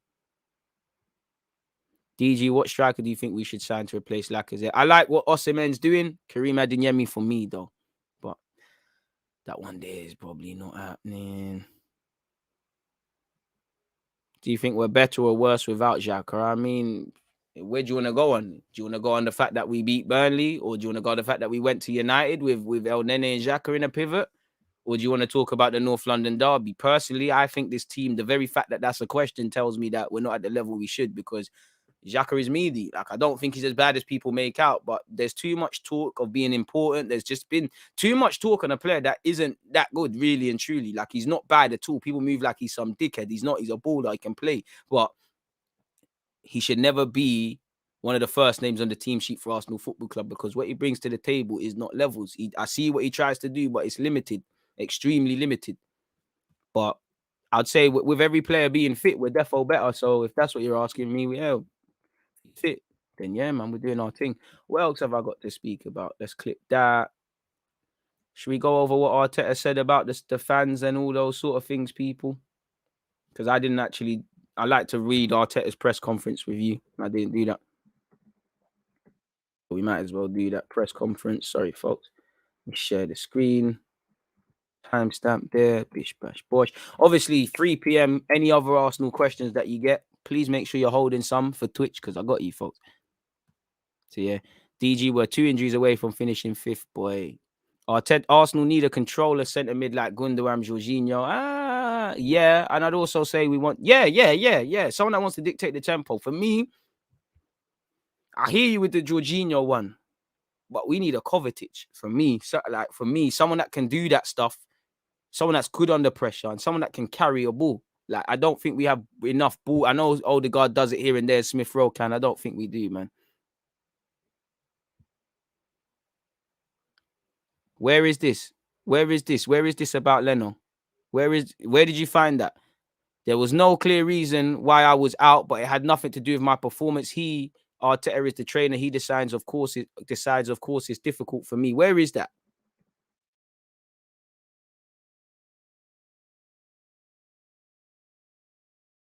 Where did you find that? Let me know where you found that. And if there's any others. Leno speaks on losing first team spot. Someone throw up a link. Someone throw up a link on that. That's right. Shout out to Leno. This guy's a sket, bro. This is why man don't rate Leno, bro. You're not on this. You're not committed to this thing, man. This is why I wanted you to be dropped. I can't blame you for what you're saying. You're not wrong. You're not wrong in what you're saying, but this is a pussy old thing, man. You're not serious, man. You're lucky. Like, this guy is lucky. Sorry, people. We need to find these comments. I can only see 2 of his comments here. I can only see 2 of his comments. Where's Sports Blind Leno, bro? This guy always, bro, man. Do you know what Leno's problem is? Man reeks of entitlement, bro. Like, this is what I mean by, again, Leno is not from this country. Leno is not an Arsenal fan. He has everything. He's allowed to want to move. He's allowed to want to try new experiences. I do think fans got onto him, but it just seems like, I don't know. For girls, it must be like he's that fella that for the galley listening to describe this, it must be that fella that thinks he's the shit and he's clapped. And for the man them listening, it's that girl who she thinks she's Beyonce, but she's looking dead. She's looking like Gabrielle and that. Like, is tired like this. And I think the club has reiterated, like, gives him this guy a false sense of security. He always thinks like he's doing this club a favor. And I've said it, him. I actually feel differently, but Xhaka, Bellerin, all of these guys who are in positions they shouldn't have been, wherever we win, lose or draw, they're considering their futures or thinking, I can do better than this. Now, I don't blame them, but Leno, come on, where's the self-awareness, bro? He's allowed to flirt with a move. He's been flirting with moves, bro. You know me, I always try and draw for them documents where Leno was like, yeah, I swear we saw it the other day when he was like, where Leno was like, I want to try another league and all of these sort of things. I've been here for a couple of years. Leno's always chatting. Go to Inter Milan. Go back to Germany. I think you can play Champions League, but I want man that are committed to this thing. This guy's not 30, man. Always thinks that you got your old satin, man. Just arrogance. Maybe you could learn from Ramsdale. But anyways, Leno has admitted that he may look for a move away from the club. Now, allegedly, Inter Milan are not interested, but you're again seeing Inter. Now, he's going to be linked with a lot of clubs. If we can get a decent fee for the guy in Jan, then I'm all for it. But again, we're going to need to bring in a number 2. Scrolling all the way down, people. There was no clear reason why I was out, but it had nothing to do with my performance. He is the trainer. He decides, of course. It's difficult for me. I'm not going to disagree with that, Fair play. The manager's allowed to pick. And I actually, the one thing that I'm not angry about, you're allowed to be upset. I want players to be upset if they're not playing, and you should. And I said it before. I actually feel when he was dropped, I mean, it's difficult to say if you've conceded 5 goals in it, but I didn't feel he deserved to be dropped based off the Man City game. I actually feel he's one of the only players that was all right. But this is the manager's job. Apparently, Inter Milan are interested, but they're also linked with Onana. He said, London is very nice. Milan is not bad either and closer to my home in Stuttgart. And I am not seriously thinking about that yet. I feel comfortable at Arsenal and in London. Only if nothing changes in my situation by winter would I have to think about things. What option do I have? How can I continue? But I'm concentrating on my work in training. I can't commit to anything else at the moment. And we knew this was going to be a thing. We spoke about it. We spoke about it before, really and truly. How we saw Hansi Flick at the Emirates. We know they probably had a conversation. He's going into the World Cup again. Arguably, I don't think you're playing ahead of Neuer, but you might get ahead. You know, you play Leno. You might be able to get newer dropped really and be second choice going into this tournament. I don't think so. You need to be playing. Hansi Flick might have said, you know what, you're my guy, but if you're not playing, there's Joe Bloggs that's playing here and here. You know, I can't blame him. He's what, in his late 20s. He's not from England. He's got a wife. Footballing career is short. You're not playing. I understand if you want to go and try something else. I can't blame you for. I know I sounded a bit mad, but what you're saying is nothing. There's nothing there mad here. You know, yeah, I won't lie. You're allowed to try and change your situation, but you've been dropped for 3 games and already you're doing the spoiled kid thing. And I think Arteta created this monster because, again, you know, you should have, you should have been a thing of the past when Martinez was here. You know, if you want to be Arsenal's number one, like Martinez had and like Leno, like Ramsdale is doing, catch the ball, distribute with clarity, open your mouth, just perform. Ramsdale shut his mouth and waited. And to be fair to you, I think there's more to the situation than we know. I think Leno wanted to leave in the summer, you know, and it's been made abundantly clear he's not going to sign a new deal. So sort out your stuff then. What are you doing, man? Obviously, you've got Stegen as well. Again, I can't forget him. Carl Hein is now my number 2. I'm not going to cap. Leno's my number 1 and number 2, sorry, until further notice. I'm not going to cap, but because I still think such is life. Something might happen to Ramsdale and you do your thing. But apparently, Inter are not. Fabrizio Romano is saying Inter are not considering Leno as an option. He's not even on the list. So, I mean, things can happen, but it doesn't matter how nice it is. He can keep whoring himself out to Milan. They don't want to take you, innit? Really and truly. And you're 29. I can't blame you. You know, you're 29. I don't think you want to spend your significant periods at Arsenal, especially when it's a rebuild. I know you're a keeper and you're young, but even in 3 years, where are you going to be? Saka, Smith Rowe, Ramsdale. Well, Ramsdale's going to be 26. He's going to be my age now. He's going to be a baby. They're still going to be babies in footballing terms. I understand it if you want to try things elsewhere. It just seems like anytime there's a guy in the team, he starts this bullshit up, though, people. I can't lie. He's soft, man. He's not real. He's not a tug, man. He's not like you think you're spoiled. I can't lie. You think you think things are given to you. You don't want to earn it. You think, oh, I'm Leno. I've been here. I've played for Germany and I've done this and I've done that. I'm somebody. Get out of here, man. You even saw apparently Juventus wanted him. Bro, if you can get a Champions League club, which I think you can, go do your thing. Go and do your thing.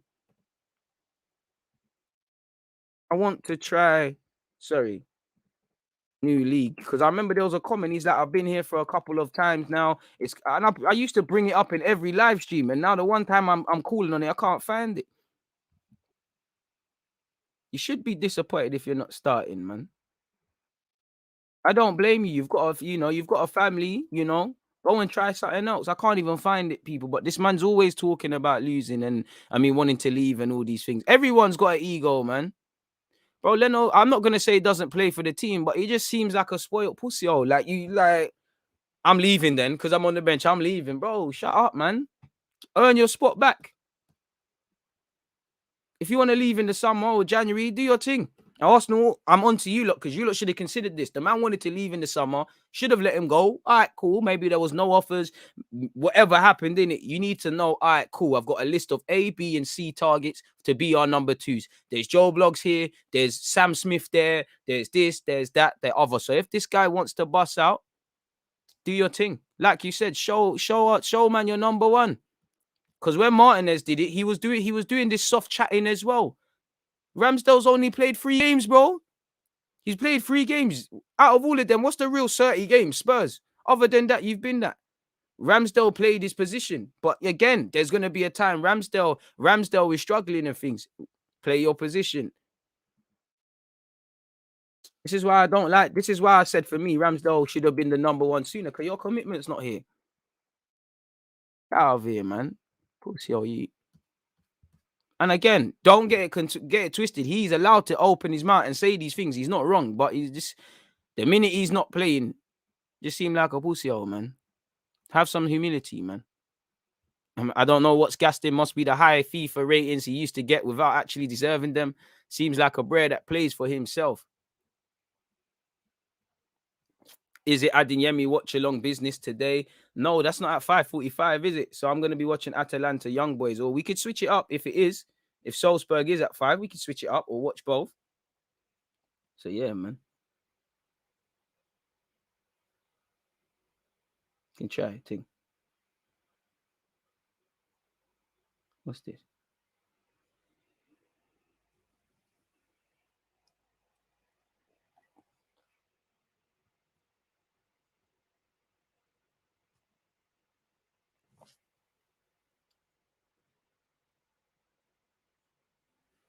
One sec.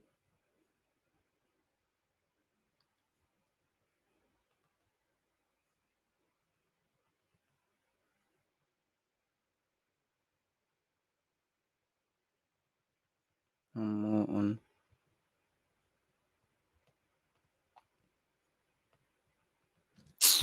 The hell up, man. Try to send for me in group chats. I don't think we can afford that. Miami looks like we have to break the bank like a Europe. I mean, they're saying 20 million euros, man. I already spoke about the Guendouzi thing, my broski. Already spoke about that. Who will win, Man U or Villarreal? Hopefully, Emre can do the thing. Deluded. I see you're doing a watch along for the Chelsea game. Yep. Make sure you're all there, folks. Set the reminders. If you can't be there, do me a favor and hit the like button.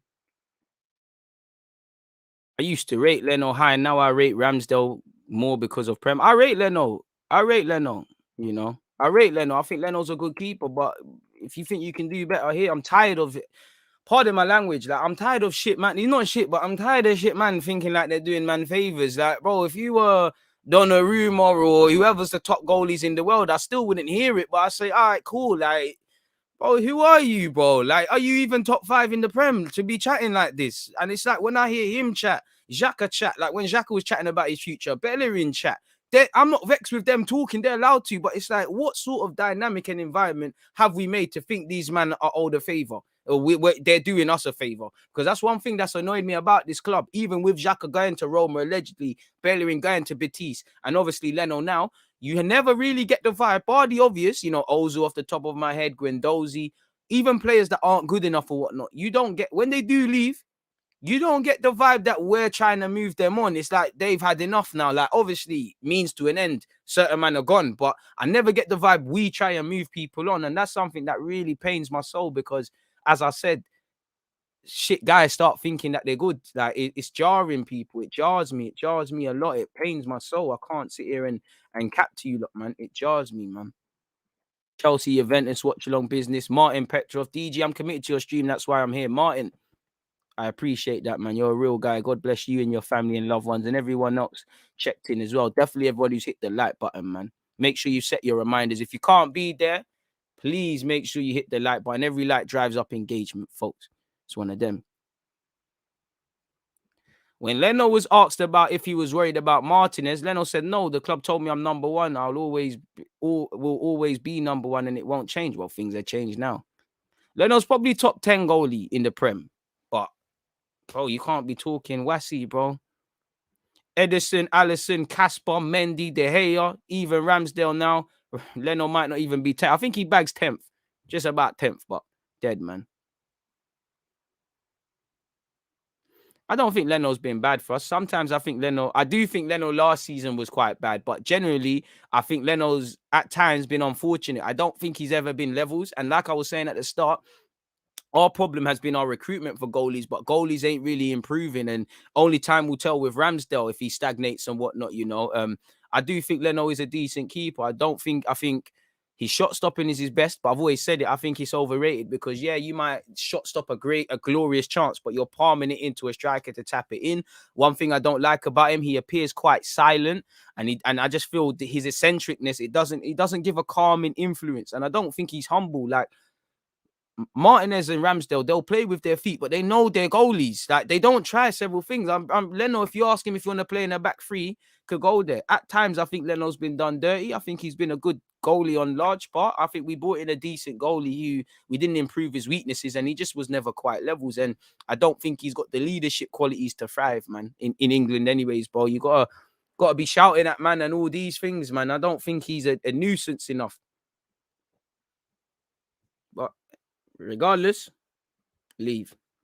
Now, obviously, folks, I keep saying it. I do want to, obviously, I want to see what Arteta has said in the press conference in relation to us beating Spurs people. And it's here now. I can get it up. You could, scrolling all the way down on the win. It's one of the nicest things I've experienced in the stadium to win it, to win in the way that we did, and to feel that connection with the team and the supporters made it really special. On the fans, he said, this is an Arsenal team that have won a game today, and the manager. So a lot of things that is related to, and I am proud of the way we played, and I'm even more proud of the way we were able to give something back to the fans, because they are really stuck behind the team. Pardon me. On the players, it's a good example for senior players showing big leadership and standing up for the team. And like Oba scoring the goal, and then 2 academy players, they've been raised and developed within our system. They've come here in a big derby and worked for the team and scored 2 goals. Amen. On the young players, they're able to trust me to get that feeling because they've been raised and educated, really experiencing those feelings and being in the stadium as a supporter of the club. A lot of people that we have in our organization have a real sense of what the derby means, and I think they'll be proud of what they've seen. On the atmosphere, certainly, I think when we didn't have it, we missed it. It's impossible to attract people and connect with what we're trying to do if we don't have fans. We don't have our supporters here. It's such a different thing when you sense that they believe and that they are willing to support, and we want to entertain them and play in a way that they can be proud of. And that's what happens. At the same time, that's why I think we are all enjoying and that we're really happy with what we've seen. On Aubameyang's influence, he says, I am really happy with the performance today and the performance against Burnley and with what Aubameyang is doing. He's getting criticized and we're asking him to do more. He stood by it and he put his head down and he's working tremendously hard for the team. And now I can tell you that he's really given. On not giving Tottenham's chances, I'm not going to bore you up with that. They were shit. We did our thing. On how fickle football can be, this is the beauty of this game and the danger of this game as well, that things change so quickly at both ends and you always have to be alert and try to seek improvement, do better, which I believe we still can. On whether today is the day the project went bang, well, certainly I think we all agree that we saw a team that convinced from the beginning with good energy and high rhythm, with a lot of quality, great cohesion and great understanding of what we wanted to do with and without the ball. That's facts. Can we start as we mean to go on in that regard? Then we were super efficient. That is something we have been lacking in the final third, the right pass, the shot to hit the target more. And I think we did that really well in the first half. On Xhaka returning to the side, and unfortunately he's injured. Obviously, we had to think about it. We had different options to play against them. We believe that the way they set up and what we wanted to do in the game, it was the right call to make. I understand a lot of people say you won the last 2 games, why change it? But we did it with the intention that it was the right thing to do to start the game and change it. Unfortunately, he got injured. I'm pretty worried because it doesn't look very positive at the moment. And as you lot saw with that injury, he's now out for 3 months. On how close the performance was to his vision and how he's changed things. What we did is try to explain to them what happened. In the first 3 games, we missed 9, 10, 11 players that we could not select. They were out, and the ones that we had issues as well because they had COVID. They had injuries, and we played the 2 best teams in the world. Fair play, Chelsea and City. Let's be a bit respectful to Brentford because they beat us and they were better than us, and they're also champions in their own merit. They won that. We played 3 champions. We had the Champions League, we had the Premier League, and we had the playoff champions. You know, I don't think Arteta meant anything with it, but yeah, I think even that game, you know, we needed our key players there. We had injuries, we had COVID, and ultimately certain players looked out of their depth. So we had to accept that we were bottom of the table and that it was best to accept the reality and to go back to certain things we have to do better, believe in what we do, stick together. And we were lucky because we had our people with us in a difficult moment, which in football is very rare to find. Then things started to get better. He said to the fans, thank you for creating this incredible environment with the energy they had towards the team, and enjoy tonight. Boy, there you have it, people. And I think, yeah, man, that was about 3 days too late, but I covered it. And I mean, I can't add anything onto that. But yeah, let's go back to, I see you lot are still on the Leno thing. Leno is better than De Gea. Nah. De Gea is better than him still. Pickford or Leno. I don't rate Pickford.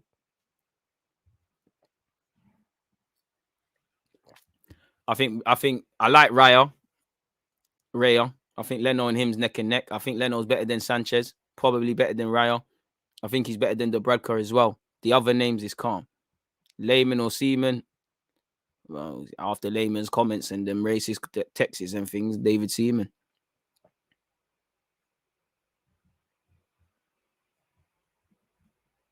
It's true. People gassing up Ramsdale. Let's see how he does for the next few months. Henry and Ek doing a great publicity stunt. Only time will tell, and next year is going to be crucial to see if there will be a bidding war between Ek, Qatari family and Dangote. I mean, the Qatari family have said they're not on it. Dangote seems to be capping, so it seems like him or nothing, man. People are fickle, quick to forget how Leno saved up from relegation 2 years in a row not so long ago. I don't think Leno saved us himself, but I do think people move like Leno's a terrible keeper. Millier is better than Leno. He's good, but he's got a lot of fickle elements of his game, or fickleties, as I was about to say. Yeah, he's out for 3 months in Xhaka, in case you've missed it. It's a mad one in that regards, people. 308 likes. Keep running that up if you haven't ran that up already, man. What else is there? Neto from Barca is back up. Nah, man. He's going to want to come on decent wages, and he's like 32. Let's leave it, man. Just get going. If you're gonna do that, at least find an English player, man, like, so they can just help us with the homegrown stuff and whatnot, man. Is where it is, man.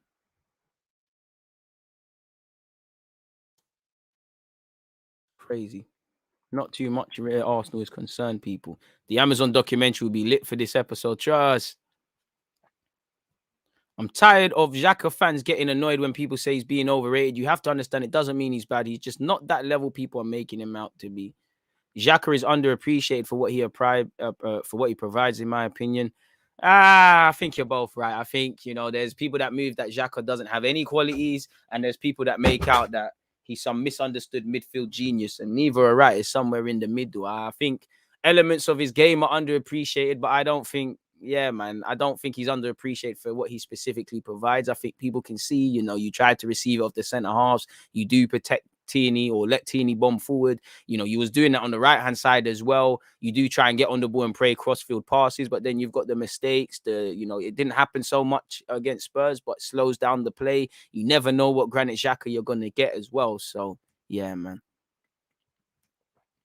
It's one of them ones. Doesn't it let me scroll up? Don't know why it's not letting me scroll up, but fair play. So it is what it is. No sound. I think that might be a you problem. Does Leno even have a domestic title? He's not going to get that at Arsenal. But I mean, that's not necessarily the way to judge someone. Suarez, do you know how many strikers are better than Suarez by that token? Sanchez right now is too early, but I'm sticking with my guy Ramsdale.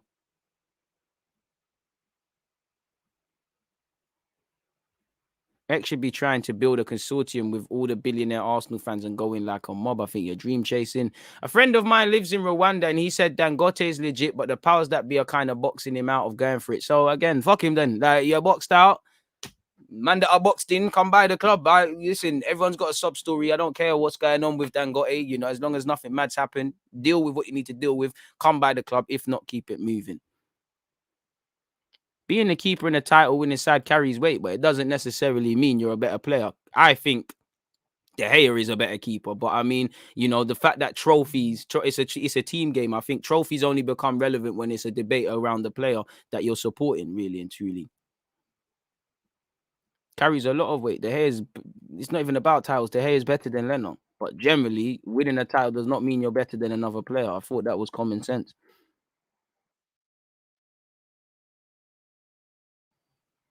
It's 50-50 with Xhaka. Kroenkes are not selling, so you're right. When is the FM stream being uploaded? Missed it twice. Stop missing it then.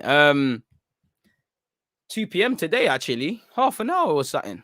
Bro, yeah, trust me. Mustafi's got a World Cup medal, bro. Like, come on. We could start the dumb thing. DG, you've seen the proposition of playing Premier League games abroad.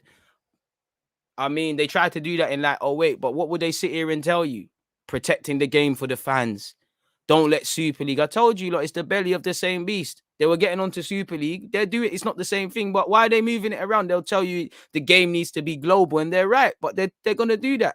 And watch when they have Champions League in New York or something like that. They don't give a fuck about fans. These people don't care, bro. It doesn't surprise me. Doesn't surprise me. More money spilling.